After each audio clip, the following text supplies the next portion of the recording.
Well now, thank you very much for that warm welcome. Good afternoon, ladies and gentlemen, and welcome, as say, to our PowerPoint presentation that I have entitled Northern Ireland's Bletchley Connections.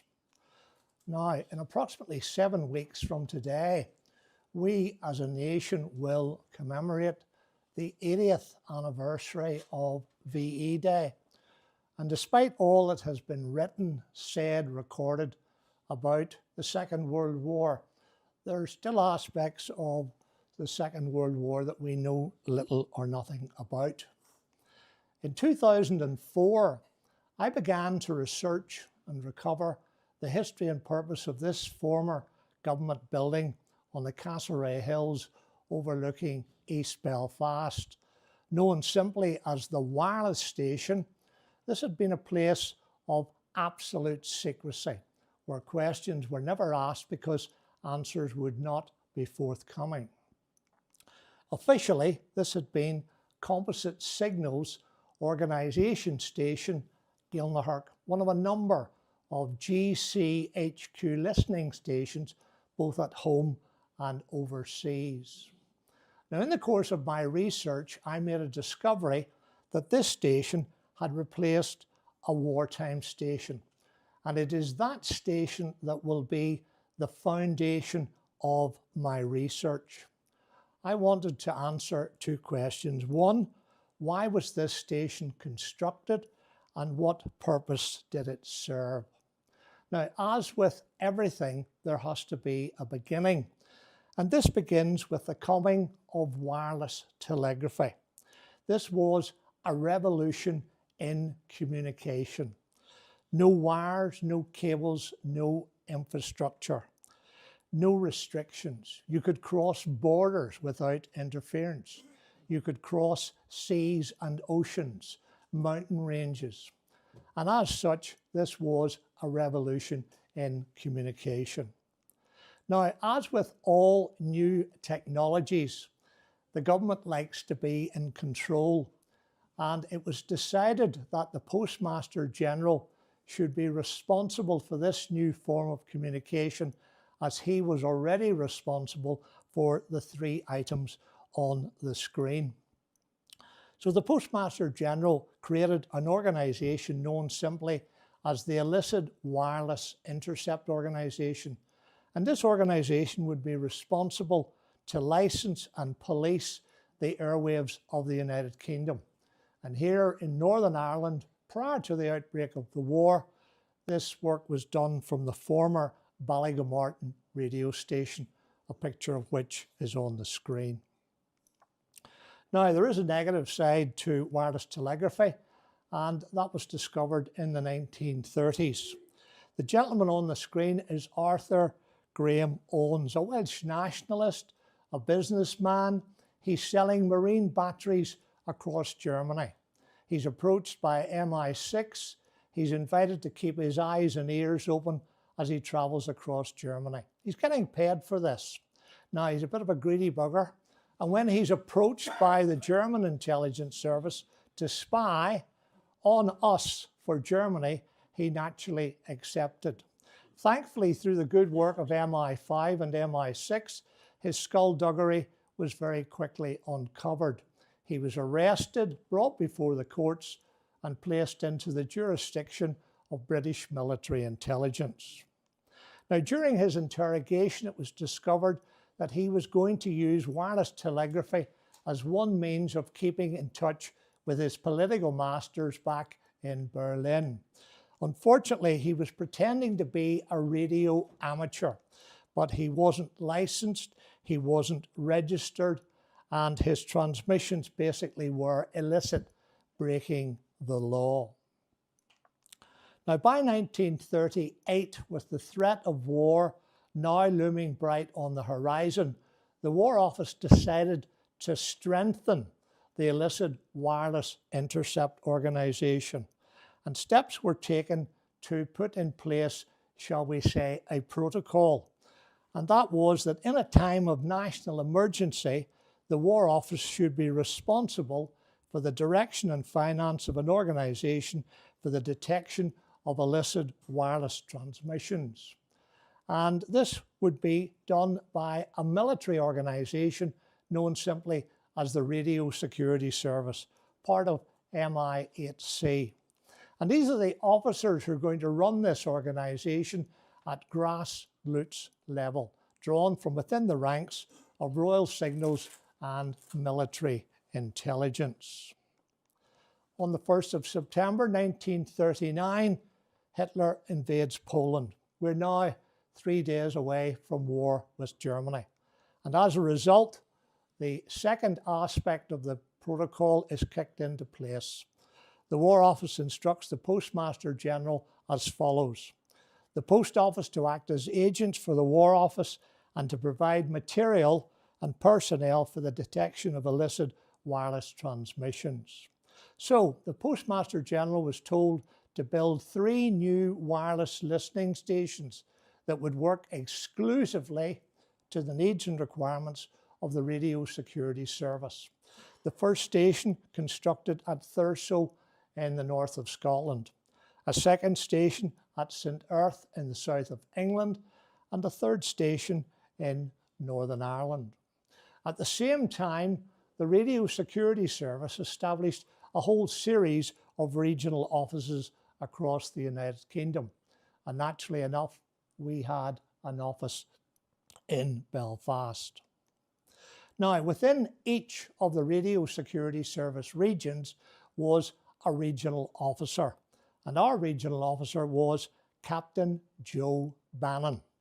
He arrived in Northern Ireland within the first week of the outbreak of war, and he established his first regional office within Telephone House, Cromick Street, Belfast. Here he was going to work very closely with the regional engineers, looking for a suitable site for a new wireless station. And after a period of time, a suitable site was found near the village of Gilnahirk in the townland of Ballyhanwood. Construction began almost immediately, and by May of 1940, GPO Gilnahirk is up and running. Now, please understand, this station is being manned by the civilian staff of the GPO, the majority of whom are living in the Greater Belfast area. But the station is under the control and command of the Radio Security Service. There are within this building 12 listening positions.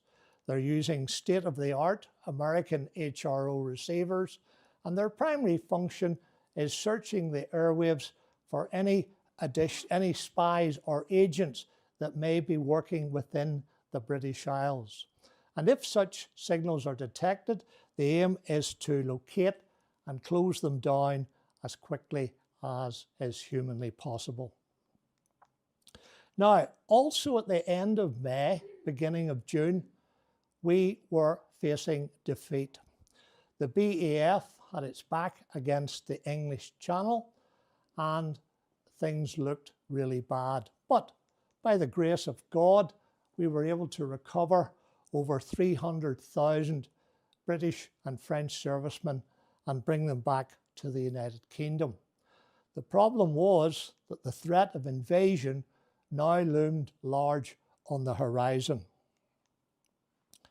We needed more wireless stations.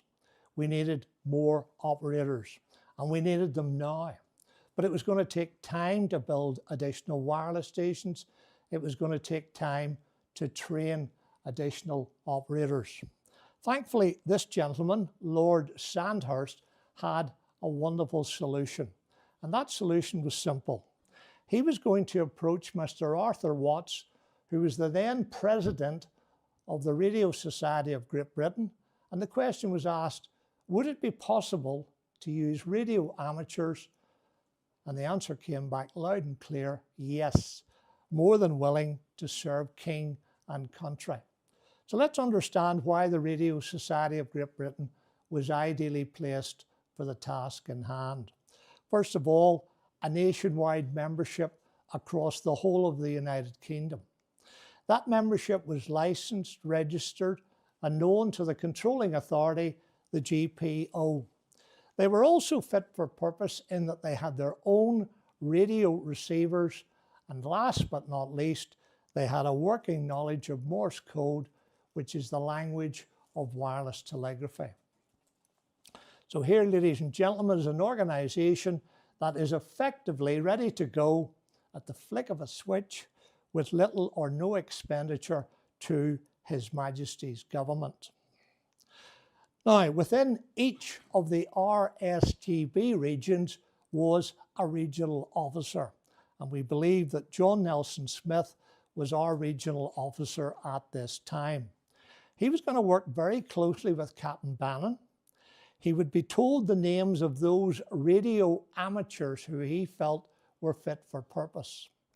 Captain Bannon would then have them vetted, and assuming they came back clear, they would simply receive a very simple letter.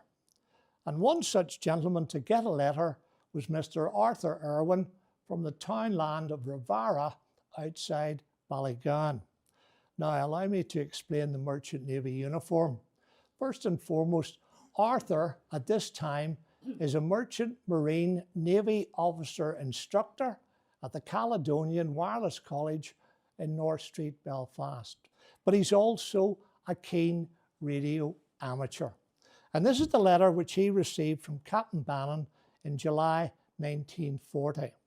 It begins by simply saying a large number of amateurs have offered their services in a voluntary listening capacity. If you're interested, please get in touch. No further details are given at this stage. The letter concludes, the whole thing is entirely voluntary and no pay is attached. And I want you to remember that as we move through this lecture. Now, I'm delighted to say that Arthur accepted the call to serve king and country. And like everyone else, he was taken to Special Communications Unit Number 3, a Royal Signals radio station beside Gilnahirk. And here he would undergo a Morse receiving test. And assuming he could achieve 25 words per minute or higher, he would then automatically be invited to sign the Official Secrets Act. Once the ink was dry, he effectively was no longer a radio amateur. He had become a voluntary interceptor or a VI. From this day forward, and for the remainder of the war, he was continually reminded that he must never, ever speak to anyone about what he was now going to do. Now, the duties of a VI at the beginning of the war, very straightforward. Each of the VIs were expected to spend 2 hours in any given 24-hour period in front of their receivers. They were each allocated a frequency span within the overall radio spectrum, and they were invited to troll that span back and forward, back and forward. This was a monotonous, tedious job. They would listen to the loud, crystal clear signals. They would pay attention to the weak distance signals, something that radio amateurs were particularly good at. This was known simply as general search. They then had to record everything that they heard onto paper log sheets. Now, I'm going to introduce 4 of the gentlemen on the screen. This is not all of Northern Ireland's VIs, only 4 of them. And the reason, to give you an idea that this was a province-wide exercise. It wasn't just going on in the greater Belfast area. So first and foremost, this is Mr. Edgar Byrne. Now, he was the manager of the Ulster Bank in Clocker in County Tyrone, and that's where he's doing his listening watches. Next, Jack Smith, a technical school teacher from Portadown, where he's doing his listening watches. Number 3, Mr. John Pinkerton from Ballymoney, whose family had a legal business. And last but not least, Dr. Joe Park from Clocky on the Ards Peninsula.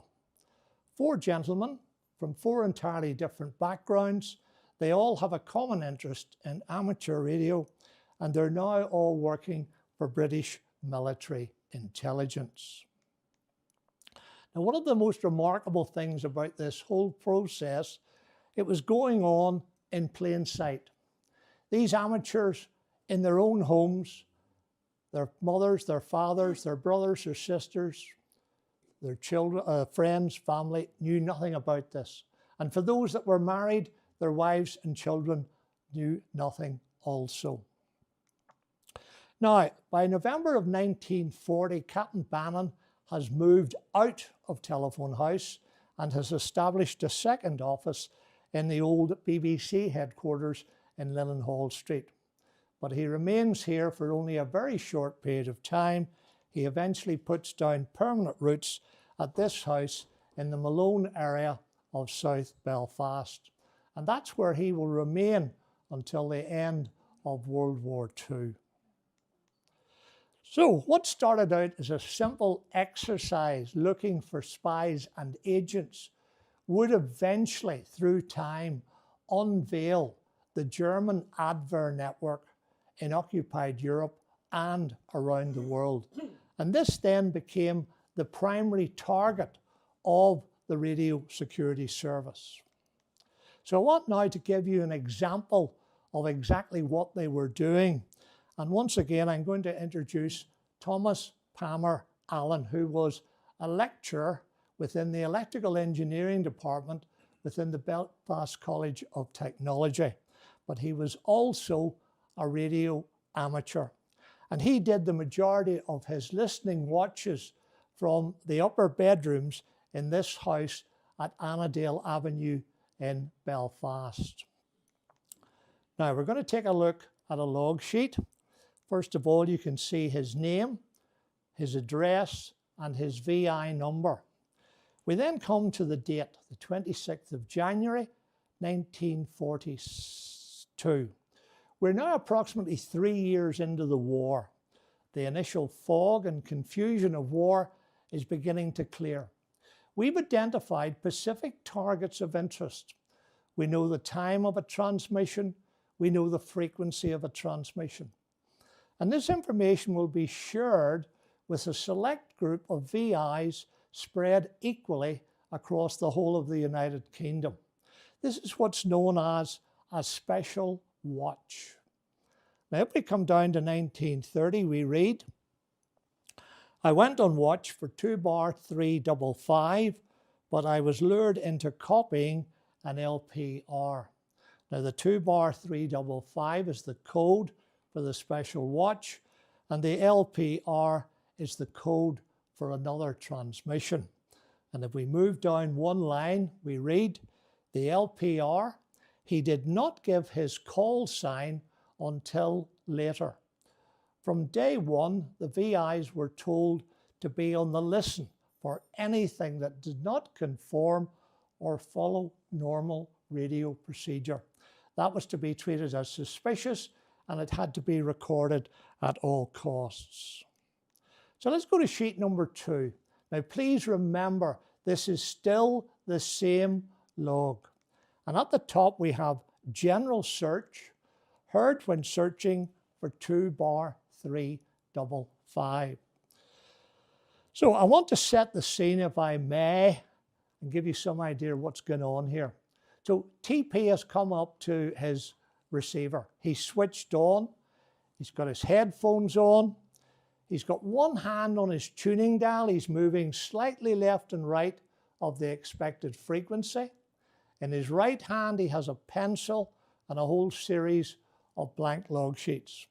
And suddenly, the Morse code begins.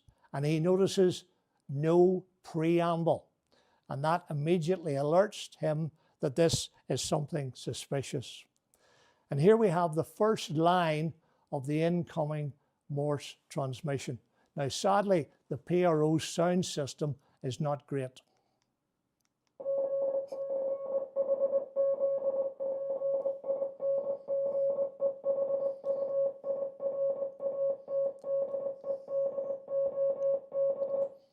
And that's the first line.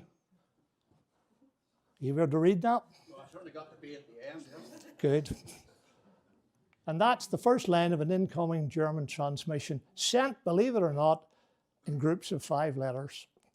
Let's move on to sheet number 3. Still the same log. Sheet number 4, still the same log. And finally, sheet number 5. Now, what you've just seen is typical of what's going on within the homes of the VIs across the whole of the United Kingdom.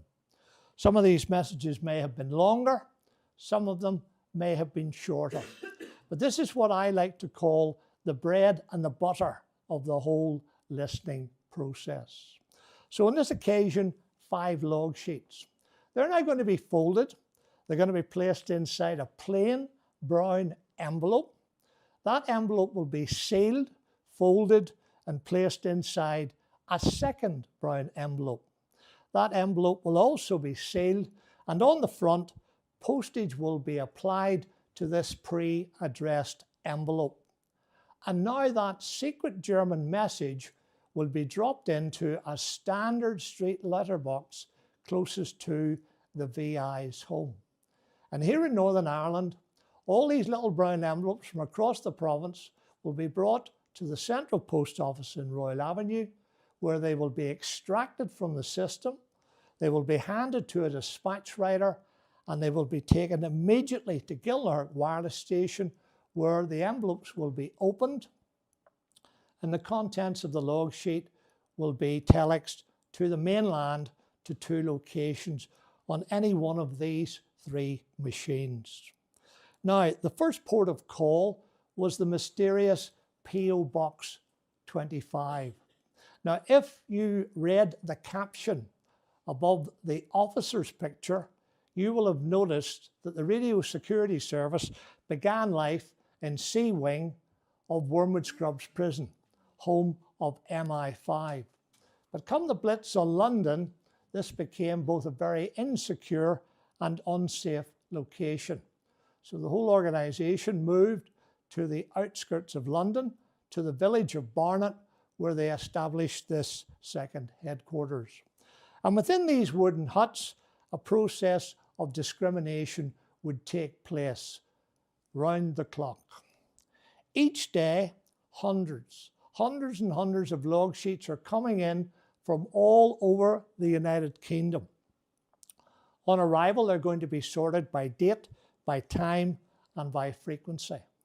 And then everything on those log sheets will be recorded, indexed, cross-referenced, and filed away. These are the individual pieces of a signals intelligence jigsaw puzzle that we hope through time will build into a picture and an understanding of the German intelligence service. The second port of call is, of course, Bletchley Park, home of the code breakers. Let's remember that the plain German text was encrypted using the German Enigma machine before transmission into the ether. And that's why the log sheet is basically a series of letters, absolute gibberish. Now here's a simple fact which was shared with me by Tony Cummer, who's the former historian at GCHQ.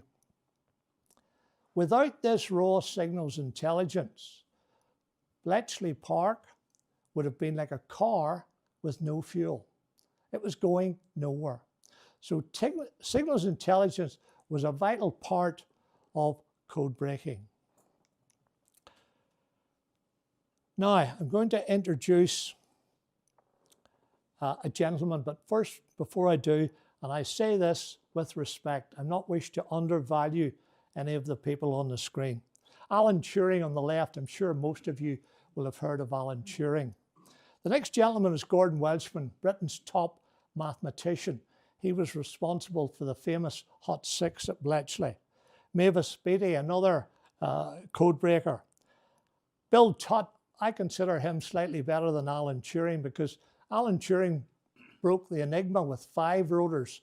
Bill Tutt broke the Lorentz machine with 12 rotors. And last but not least, Tommy Flowers, a post office telephone engineer who designed and built Colossus, the first computer.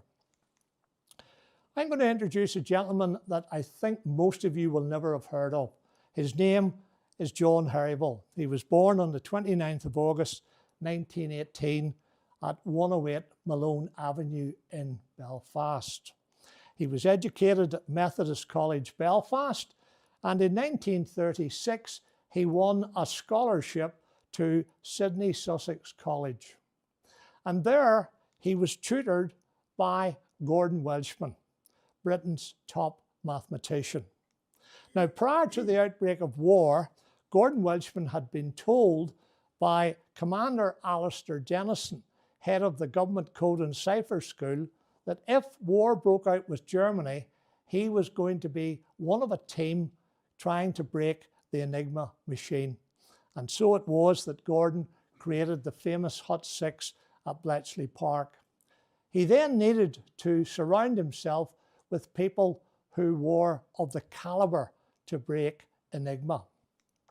And one of those was John Harryville. Now, this is from the memoirs of Gordon Welshman. At the time that Harryville started work at Bletchley Park, Hut 6 was having only limited success with Enigma enciphered messages, mostly from the Luftwaffe Enigma network code known as RED. As time went on, John got his head around the workings of Enigma, but he also got to know the operators who were producing, shall we say, the log sheets, or the transmission, should I say. And he realized that they were making mistakes. And one night after a day's work at Bletchley Park, he was resting at home and he suddenly had a flash of inspiration. And that has become known as the Harryville tip.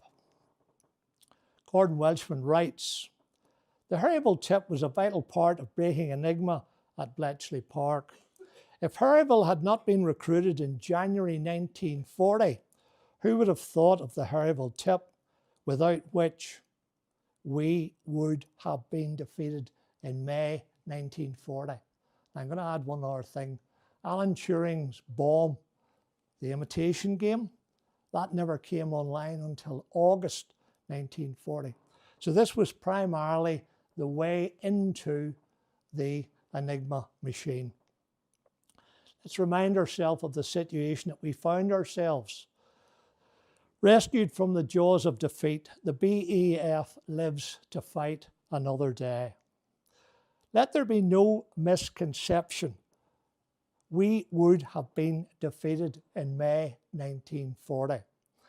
As a result of the ultra secrecy surrounding the work of the codebreakers, the fine details of the Harryville tip and the Harryville square remain hidden behind the Official Secrets Act to this day. Now, during a visit to Bletchley Park, John was singled out and met Churchill. They exchanged a few words, they shook hands, but that was the end of it. And despite what Gordon Welshman had promised John that he would be recognised, he never was. So just to sum up, signals intelligence and code breaking were two major items when it came to planning for D-Day and, of course, Plan Fortitude, which itself is an amazing story, and I'm not even going to touch on that. But it all came together on the morning of the 6th of June, 1944. The Allies get ashore, they establish a beachhead, they reinforce that beachhead, and they slowly but surely start moving towards Berlin. And on the 30th of April, 1945, Hitler is dead, Germany is in ruins, and they are about to surrender. And 8 days later, VE Day is declared. And everybody, shall we say, is glad that it's all over. So let's move on now to the post-war period. During the next 29 years, histories are written, films are made, stories are told. And these are all done sincerely and genuinely, but they lack one ingredient to why we enjoyed success. And that did not come until Wing Commander F.W. Winterbotham, who was in charge of ultra security, wrote this book, The Ultra Secret Still available on Amazon if anybody wants to get a copy of it. And this was the first chink of light that came out of Bletchley Park that told us that we had successfully broken the German codes. 5 years later, Rennie Cupford did a BBC documentary called The Secret Listeners. Now, sadly, this was not shown on all the BBC regions, and Northern Ireland was not included. And what this program did, it revealed to our VIs exactly what they were doing during the Second World War. And if you go onto YouTube and put in The Secret Listeners, you can watch this program from the comfort of your own home when you go home this evening.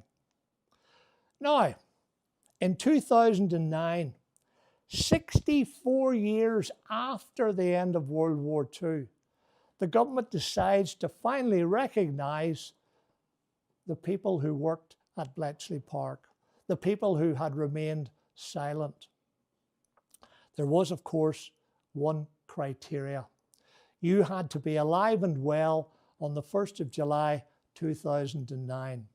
So if your family member sadly was no longer with us, there'd be no badge, no certificate, and there would be no exception.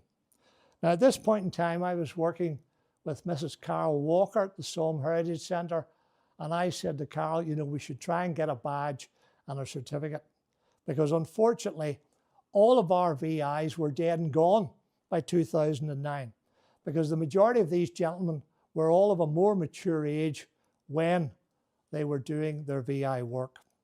So I wrote off to the powers that be, and I'm delighted to say that without any further questions, one badge and one certificate was awarded on behalf of all the Northern Ireland VIs. And this was signed by the then Prime Minister, David Cameron. And this is kept at the Somme Heritage Centre. Now, among the civilian staff who worked at Gilnahirk between 40 and 42, I only came across one single gentleman, and that's Kenneth, who's on the screen. And this is his story. Kenneth left school as a young man. He became a telegram boy. He then took his civil service entrance exam along with his two colleagues from Belfast, which he passed with flying colours. He was then trained as a teleprinter operator, and in May 1940, he's posted to Gilnahirk Wireless Station. He remembered getting the bus from Rolleston Cleavers. He remembered Captain Bannon. He remembered that the work was constant day and night. He remembered that security and secrecy and silence was absolute. He wasn't allowed to speak to anyone in any other parts of this building. You weren't allowed to talk to your mates on the way home or the way to work. You weren't allowed to talk to your family. The whole thing was absolutely secret. So when I mentioned Bletchley Park, he naturally said, no, nothing to do with Bletchley Park. And eventually things got a bit hot, and he pointed to the door and he says, get out, you're mad. Thankfully, his good lady, who rules the roost, and his daughter were both there, 2 against 1, and they gave me his national insurance number and his date of birth. And I sent that off to the powers that be, and 3 days later, he gets his little gold badge and his certificate signed by the Prime Minister. And for the first time in his life, he becomes aware of the contribution that he had been making to the work and success of Bletchley Park. The question that we need to ask is, how many have gone to their graves not knowing of what they did? In 2011, Her Majesty, Her late Majesty Queen Elizabeth, unveiled this memorial within the grounds of Bletchley Park. Up until this point in time, it had been Bletchley, Bletchley and more Bletchley, much to the annoyance of all those people who worked in the outstations away from Bletchley Park. They felt neglected and forgotten. Well, this memorial is to them, and it says simply, we also served. And if you go to Bletchley, you'll see this memorial in front of the museum building, not the big house, the museum building. And on the end of this memorial engraved are the names of the outstations. And here we have the name of Gilnahirk, finally recorded as one of the outstations. Now, John was never recognised, and I was determined that he should be recognised in some way. And prior to COVID, I wrote to the Ulster History Circle and I invited them to consider John for a blue plaque. Unfortunately, COVID threw a spanner in the works, but on the morning of the 11th of the 11th, 22, the plaque was unveiled at his old school. The lady below the arrow is his daughter, Susan Herville, who we were delighted that she came over to unveil the plaque. And just in case some of you might think I've had a bit of Saturday night talk here, this gentleman is Dr. David Brute, the current historian at GCHQ. And he was delighted, that's a bomb going off, he was delighted to support what I had done and what I was trying to do. And here we have the plaque. And I think I'm right in saying, based on all the research I've done, you've heard a lot about the few, and thank God for them. And you'll have heard a lot about radar, Spitfires and Hurricanes. But it is believed that John Herville's Square and Herville Tip helped win the Battle of Britain. So finally recognized all those involved in the work of Bletchley Park. Now I want to bring the story up to date, and Eric will be sitting there scringing because the developer of the site is in the audience. Eric bought the site in the hope that he could build some upmarket houses in Gilnahirk, just above Cherry Valley. It's the equivalent of Malone Road, but slightly cheaper. And he was told politely by the authorities, oh no, you can't do that. You've got to put the station back in a similar format, in a similar footprint. And he did a remarkable job. And today we have 16 luxury apartments, or 14? 14 luxury apartments, all within their own grounds, gated entrance, a very desirable site. It's on the edge of Belfast, beside a golf club.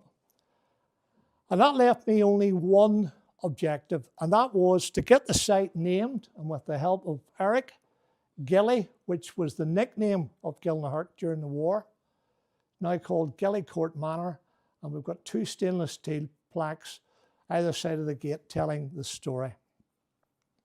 And that effectively brings to an end my talk, but I want first and foremost to thank the Northern Ireland War Memorial for giving me this opportunity to share my research, to the Public Records Office for the venue, and you, general public, for coming to hear this lecture. And last but not least, now, Timothy Johnson, Ballyhay Books in Donegal, heard my talk, and he said, you know, we could produce a book. And I said, well, now, that's up to you. And he has produced this book. It's in his 4th print. If you want a copy of the book, go on to Ballyhay website and get a copy of the book. As far as I know, the postage is still free, and it will make an ideal Easter present or Christmas box. And it will tell you a lot more than what I have said. Now, I just want to do one thing, and it might embarrass some people here. What we have in the audience, 2 children, if I may call them that, of John Pinkerton. And these are the letters that he got at the end of the war from, first of all, the controller of the Radio Security Service and Lord Creeley, Herbert Creeley, for his contribution. And this was all they basically got. And that's it.